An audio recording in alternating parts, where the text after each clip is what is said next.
शन्नो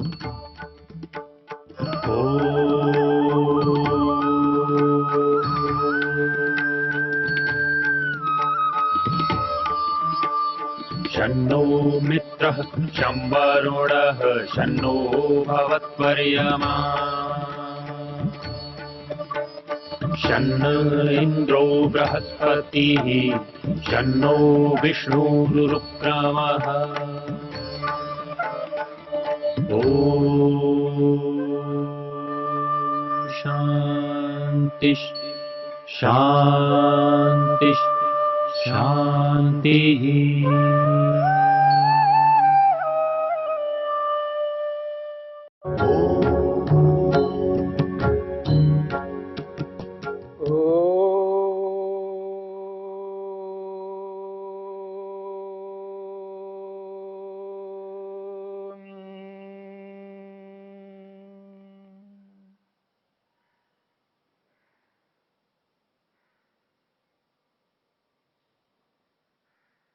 योग में मन।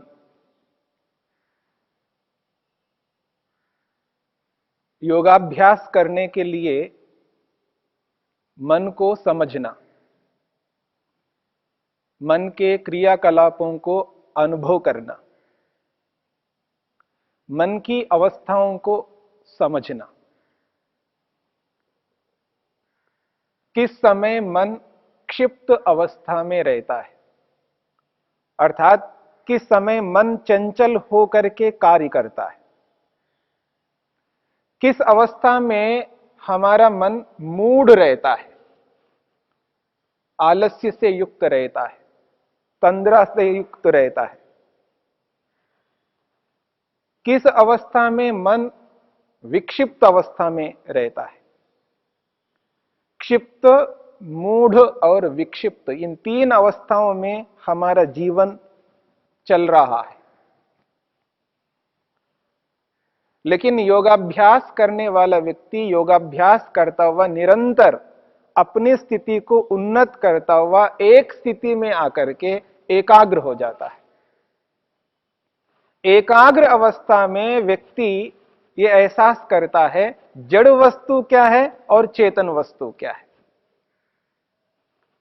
जब एकाग्र अवस्था नहीं रहती है तब जड़ को चेतन मान रहा होता है और चेतन को जड़ मान रहा होता है। यद्यपि शब्दों के माध्यम से जड़ को जड़ मानता है, चेतन को चेतन मानता है, लेकिन चेतन को चेतन मानता हुआ जड़ अनुभव कर रहा होता है। उसका व्यवहार चेतन के साथ जड़ जैसा व्यवहार होता है और जड़ के साथ चेतन जैसा व्यवहार होता है। व्यक्ति का ज्ञान का स्तर जैसा जैसा उन्नत होता रहता है, उत्कृष्ट होता रहता है, वैसे वैसे व्यक्ति को यह एहसास होने लगता है वास्तव में एकाग्रता क्या होती है। जब व्यक्ति का ज्ञान बढ़ रहा होता है तो ज्ञान बढ़ता हुआ होता है तो व्यक्ति के अंदर अहंकार आने लगता है, ईर्ष्या होने लगती है, घृणा होने लगती है। पर जैसे जैसे ईर्ष्या बढ़ रही होती है, घृणा बढ़ रही होती है, अहंकार बढ़ रहा होता है, वैसा वैसा व्यक्ति का विक्षिप्त अवस्था उन्नत हो रही होती है। विक्षिप्त अवस्था की उन्नति में व्यक्ति अहंकार से ओतप्रोत रहता है क्योंकि ज्ञान का स्तर बढ़ा हुआ होता है। जैसे विद्वान हो गया, विद्वान अपनी विद्वत्ता के कारण से अहंकार से ओतप्रोत रहता है। जैसे धनवान धन के कारण से ओतप्रोत रहता है अहंकार में, रूपवान अपने रूप से अहंकार से युक्त होता है। अलग अलग व्यक्ति अलग अलग अहंकारों को लेकर के जीता है। ज्ञान का स्तर बढ़ा हुआ है, लेकिन वो जो ज्ञान का स्तर है उस स्थिति में मन जो कार्य कर रहा होता है वो विक्षिप्त अवस्था में काम कर रहा होता है। उसको ये बोध नहीं होता है ये जो अहंकार मेरे को हो रहा है ये अहंकार हानिकारक है। मन की वो जो सात्विक अवस्था है, मन जब शांत रहता है तब उस स्थिति में अहंकार नहीं रह सकता व्यक्ति के अंदर। लेकिन जैसी जैसी योग्यता बढ़ने लगती है वैसे वैसे व्यक्ति के अंदर दोष और बढ़ने लगते हैं, सूक्ष्मता से वो दोष आने लगते हैं। पर योगाभ्यासी योगाभ्यास करता हुआ जब एकाग्र अवस्था में पहुंच जाता है तब उसका अहंकार समाप्त होता है। जैसा वो अपने आप को विद्वान मानता है वैसी वैसी विनम्रता उसके अंदर आती है। वो कितने ही शब्दों को एकत्रित करता हो, उसके पास कितनी भी शब्द विद्या हो, किसी भी विषय का हो, लेकिन उसके अंदर विनम्रता आने लगती है, अहंकार समाप्त होने लगता है, ईर्ष्या होने नहीं लगती है, दया करने लगता है, द्वेष नहीं करता, उदासीन होने लगता है। उदाहरण के लिए एक शराबी है, बहुत शराब पी रखी है और शराब पीने के बाद में उसको होश नहीं रहता है। उस स्थिति में व्यक्ति कुछ भी बोल सकता है, बड़बड़ाता रहता है। अब उस शराबी के बड़बड़ाहट को देख करके साधारण रूप से व्यक्ति उदासीन होता है। इस उदासीनता को समझ लीजिएगा। उदासीन का मतलब उसे द्वेष कर नहीं रहा होता है, ये तो शराबी है, तो शराब में ऐसे ही बोलता रहेगा। उस समय उस व्यक्ति के मन में कोई द्वेष नहीं रहता है। गलत बोल रहा है व्यक्ति, अपमान कर रहा है व्यक्ति, पता नहीं क्या क्या कह रहा है जो नहीं कहना चाहिए, तो भी व्यक्ति उस व्यक्ति के प्रति कोई द्वेष उत्पन्न नहीं करता। ये तो शराबी है, इसको पता नहीं है क्या बोल रहा है, इसको एहसास नहीं है, इसलिए वो व्यक्ति उसको सुनता हुआ भी अनसुना कर देता है। उसे द्वेष बिल्कुल नहीं करता, ईर्ष्या नहीं करता है, कोई बात नहीं तो चलता है। जैसे छोटा सा बच्चा, बिल्कुल छोटा सा बच्चा, नादान बच्चा है, वो कुछ शब्द ऐसा बोल दिया, क्योंकि दूसरों से सुनते हैं, बड़े लोगों से सुनते हैं, ऐसा कोई शब्द बोल दिया तो उसको बुरा नहीं माना जाता है, चलो कोई बात नहीं, तो बच्चा, इसको पता नहीं है। ये स्थिति बड़े लोगों के जो शराब नहीं पी रखे हैं, जब वो लोग ऐसा प्रयोग करते हैं, बड़ा दुख होता है, व्यक्ति को बड़ा कष्ट होता है, क्योंकि वह अहंकार काम आता है, वह विद्वत्ता काम आती है, वह रूप काम आता है, वह धन काम आता है, वह वैभव दिखते हैं उसको। उन वैभवों के कारण से व्यक्ति उस अहंकार से ओतप्रोत होकर के वो कुछ का कुछ बोल देता है। वो ये समझ नहीं पाता है कि मैं एक विद्वान हूं, मैं एक रूपवान हूं, मैं एक धनवान हूं, मैं एक वैभववान हूं, मेरे को ऐसा नहीं करना चाहिए, मेरा एक अपना ओहदा है, अपना एक ऐसा स्थान है, उस स्थान की गरिमा को मैं बनाए रखूं, नहीं रख सकता व्यक्ति। क्यों? एकाग्रता नहीं है। जब व्यक्ति के जीवन में एकाग्रता नहीं होती है तो ये सारे के सारे दोष होने लगते हैं। लेकिन योगाभ्यासी योगाभ्यास करता हुआ अपने स्तर को उच्च स्थिति में पहुंचा करके, जो तत्वज्ञान कहते हैं, सत्व पुरुष अन्यता ख्याति के नाम से जो कहा गया है, जड़ को जड़ और चेतन को चेतन, दोनों को पृथक मानना, अलग अलग मानना, जब यह एहसास व्यक्ति को होता है योगाभ्यास करता हुआ, तब व्यक्ति इन सब दोषों से हट जाता है, तो उसको तत्वज्ञान होता है। किसी भी व्यक्ति को देख करके उसके शब्द से प्रभावित नहीं हो सकता। आज दुनिया शब्द से बहुत प्रभावित होती है, बहुत ज्यादा प्रभावित होता है। जितना भी संगीत है, अलग अलग देशों का अलग अलग संगीत, भारत का भारतीय संगीत, और संगीत में भी अलग अलग प्रकार के संगीत, ये सारा का सारा संगीत जो है शब्द से ओतप्रोत है। जब व्यक्ति शब्द निकालता है, शब्द का उच्चारण करता है, शब्द से प्रभावित होता है व्यक्ति, होना चाहिए, इसमें कोई बात नहीं है, पर वो जो शब्द है, शब्द को और आत्मा को अलग नहीं कर पाता है। व्यक्ति ये समझता है कि ये आत्मा बोल रहा है, ये आत्मा का शब्द है। वहां जड़ को और चेतन को एक कर दिया, दोनों को मिला दिया। अब दो दो नहीं रहे, दो मिलके एक हो गए। अब ये जो एक स्थिति है, यही व्यक्ति को दुख देने वाली है। इसलिए व्यक्ति के शब्दों को सुन करके प्रभावित होकर के उस शब्द को और आत्मा को एक मान करके उस व्यक्ति से प्रभावित हो रहा है सामने वाला। जो सामने वाला प्रभावित हो रहा है और जो शब्द का उच्चारण कर रहा है, वो अपने शब्द से भी प्रभावित हो रहा है। स्वयं अपने शब्द से प्रभावित होता है व्यक्ति, अपने शब्द को अच्छा मानता है और उस अपने शब्द को स्वयं मानने लगता है। मैं, यानी ये शब्द मैं है, और इस शब्द से प्रभावित होकर के व्यक्ति आगे तो बढ़ता है, लेकिन उसके जो आगे बढ़ने का जो क्रम है वो रुक जाता है, क्योंकि उसका वैसा शब्द हमेशा नहीं निकल सकता। उस शब्द में कमी आ जाती है। अब उस कमी से व्यक्ति को बड़ा दुख होता है, कष्ट होता है। यही जड़ को चेतन मानना है। जब जड़ को जड़ मानने लगेगा तो उसको दुख नहीं हो सकता, उसको पता है तो जड़ है, और जो भी जड़ है वो जड़ जड़ के रूप में वैसा ही सदा नहीं रह सकता, क्योंकि जड़ में तो विकृति आती है, बदलाव आता है, परिवर्तन होता है, पर चेतन में तो परिवर्तन नहीं होता है। ये जो तत्वज्ञान है, ये जो विवेक है, ये जो सत्व पुरुष अन्यता ख्याति है, ये एकाग्र अवस्था में जाकर के व्यक्ति को मिलती है।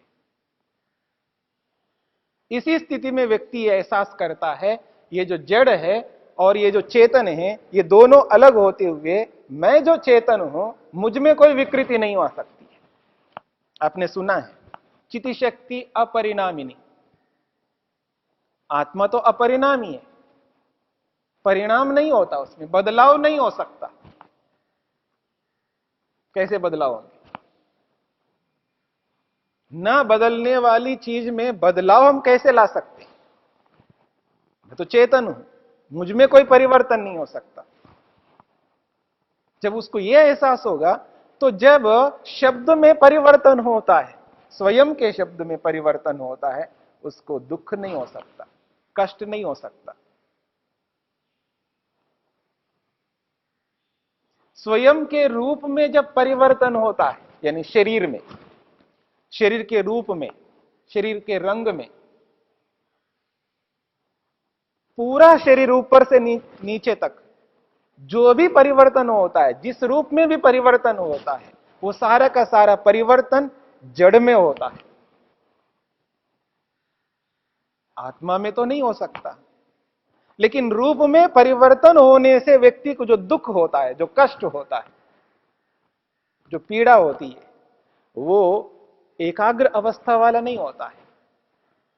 कितना ही उच्च स्तर व्यक्ति का हो, कितना ही बड़ा वैज्ञानिक हो, कितना ही बड़ा विद्वान हो, कैसा भी व्यक्ति हो, उसे दुख होता है, कष्ट होता है जब अपने रूप में परिवर्तन होता है, यानी शरीर के रूप में परिवर्तन होता है। जैसे शब्दों में परिवर्तन होने से व्यक्ति को दुख होता है, कष्ट होता है। जिसका स्वर, जिसका शब्द बड़ा मधुर है, तीक्ष्ण है, अनेक वैशिष्ट्यों से युक्त है उसकी वाणी, तब जब उसमें परिवर्तन हो जाए बड़ा दुख होता है, कष्ट होता है। जो गाने वाले होते हैं, जो बड़े बड़े अच्छे प्रवक्ता होते हैं, जब उनके अपने शब्दों में परिवर्तन होता है तो उनको कितना कष्ट होता है, कितना दुख होता है, वही समझते हैं, वही जानते हैं। क्योंकि आत्मा को और जड़ को दोनों को मिलाकर के एक माना है। ठीक इसी प्रकार से जो शरीर का रूप है, इस रूप को, इस जड़ को आत्मा माना हुआ है, इसलिए बड़ा दुख होता है, कष्ट होता है व्यक्ति को। व्यक्ति का जो स्पर्श है, शरीर का स्पर्श बड़ा अच्छा लगता है व्यक्ति को, और स्पर्श के पीछे व्यक्ति दौड़ता है। अच्छा स्पर्श है, पर स्पर्श जड़ है, आत्मा नहीं है। कैसा भी स्पर्श हो, चाहे वो रूप हो, चाहे वो रस हो, चाहे वो गंध हो, चाहे वो स्पर्श हो, चाहे वो शब्द हो। इन पांचों को व्यक्ति अपनाता है, अपनाना चाहिए, इनका प्रयोग लेना है, इनसे लाभ भी उठाना है, इसमें कोई दो राय नहीं। परंतु इनका लाभ वहीं तक है जहां तक इनका लाभ होना चाहिए। पर उनको आत्मा के साथ जब जोड़ा जाता है, आत्मा का अंग माना जाता है, आत्मा का एक अंश माना जाता है, आत्मा ही वो माना जाएगा, तब दुखदाई है, तब व्यक्ति को कष्ट होता है, तब समस्या होती है। इस एकाग्र अवस्था में इन सभी समस्याओं से ऊपर उठ जाता है व्यक्ति, चाहे वो कैसा भी रूप हो व्यक्ति का, मनुष्य का रूप, वो कैसा ही शब्द हो, मनुष्य का शब्द, मनुष्य का स्पर्श, मनुष्य का रस, मनुष्य का गंध प्रभावित नहीं हो सकता। उसे एहसास होता है, आत्मतत्व का बोध होता है एकाग्र अवस्था में। चिति शक्ति अपरिणामी है, अपरिवर्तनशील है, अप्रतिसंक्रमा है, किसी के साथ घुल मिल नहीं सकता। आत्मा एकीकरण नहीं हो सकता, दो मिलकर के एक नहीं हो सकते, और अपने शुद्ध स्वरूप को एहसास करता है। मैं शुद्ध हूं, निर्मल हूं, पवित्र हूं, आत्मतत्व का बोध। इस आत्मतत्व के बोध से व्यक्ति को यह एहसास होता है कि हां, मैं एक चेतन तत्व हूं, चेतन पदार्थ हूं, और ये जड़ है, और ये दोनों अलग अलग हैं, आत्मा और जड़, और दोनों अलग अलग है।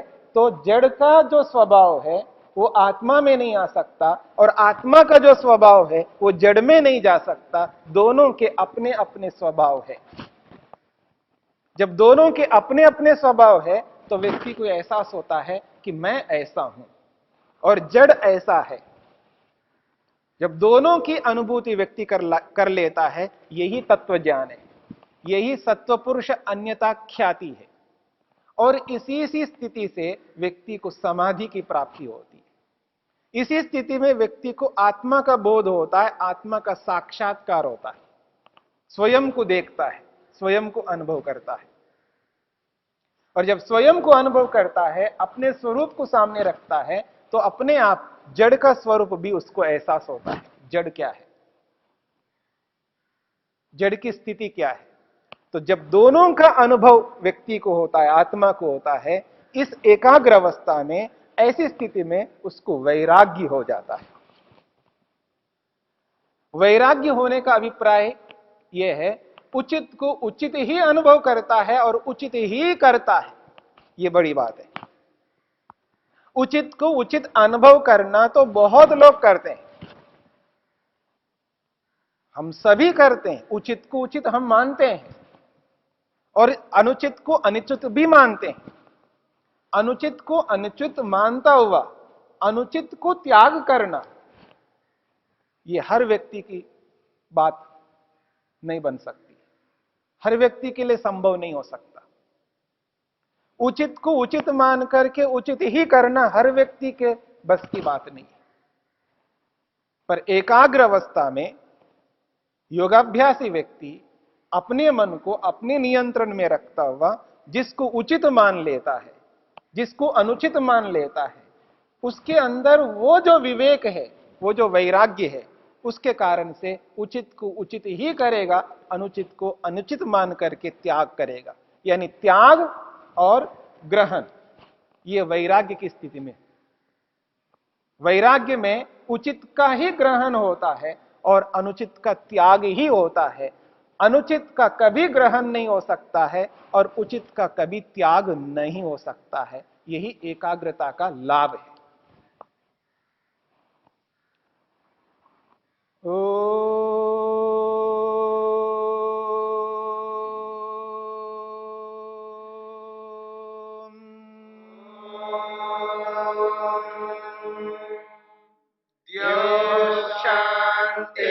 शांतिरंतरिक्षं शांति पृथिवी शांतिरापः शांतिरोषधयः शांति प्रलयः शान्तिर्विश्वे देवा शान्तिर्ब्रह्म शान्ति सर्वं शान्ति शान्तिरेव शान्ति क्षमा शान्तिरेधि ॐ शान्ति शान्ति शान्तिः